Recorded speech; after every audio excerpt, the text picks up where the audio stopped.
ప్రజల తండ్రి కుమార పరిశుద్ధాత్మ శ్రీ ఏకనామమైన యేసు క్రీస్తు నామమున అందరికీ ఉదయకాల సమయం శుభాభివందనములు తెలియజేసుకుంటున్నాను. ఈ దినం దేవుడు మనకిస్తున్నటువంటి మంచి మాట, మంచి వాగ్దానం.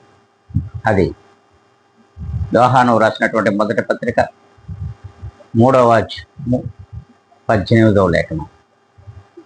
యోహాను రాసినటువంటి మొదటి పత్రిక 3వ అధ్యాయము 18వ లేఖనాన్ని మనం స్పష్టంగా చదువుకుందాం. మాటతోనూ నాలుకతోనూ కాక క్రియతోనూ సత్యముతోనూ మనము ప్రేమింతుము. అవును,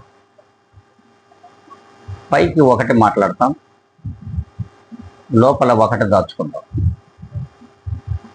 అలాగే మన నోరు, మన నాలుక మాట్లాడింది యథార్థముగా ఉండాలి, అలా ఉండదు. అందుకే ప్రభువు చెప్తున్నాడు, మనం చేసే పని సత్యమై ఉండాలి. అట్టి సత్యమైనటువంటి పని చేత మనము ఇతరులను ప్రేమించే వారిగా ఉండాలి. కేవలం ప్రేమిస్తున్నామని మాటే కానీ మనం క్రియలో అట్టి ప్రేమను చూపించలేకపోతూ ఉన్నాం.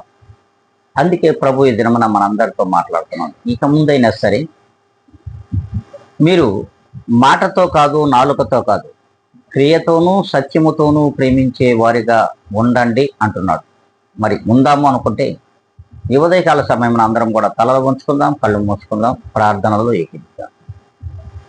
సత్య సంపూర్ణుడైన మా ప్రియ గొప్ప పరలోక తండ్రి, నీ పాదములకు ఎనలేని కృతజ్ఞత స్తుతి స్తోత్రములు నీవిచ్చిన ఆయుష్ కాలమునకై చెల్లించుకుంటున్నాం.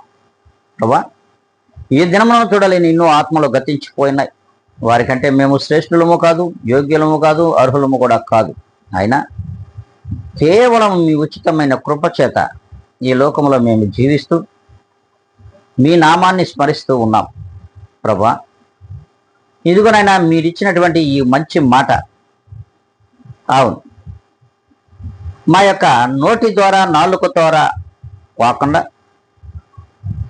క్రియ ద్వారాను సత్యము ద్వారా మాత్రమే ప్రేమించండి అని మీ వాక్యం సెలవిస్తూ ఉంది. అలాగున మేము క్రియతోనూ సత్యముతోనూ ఇతరులను ప్రేమించే వారిగా మీ కృపా సహాయమును వీక్షించుతున్న ప్రతి ఒక్కరికి దయచేయమని బ్రతిమలు అడుగుతూ నన్ను నేను అతి మిక్కిలిగా తగ్గించుకొని యేసు క్రీస్తు నామమున మీ పాదముల దగ్గర అడిగి వేడుకొని ప్రార్థిస్తున్నాను మా ప్రియ గొప్ప పరలోకపు తండ్రి. ఆమెన్.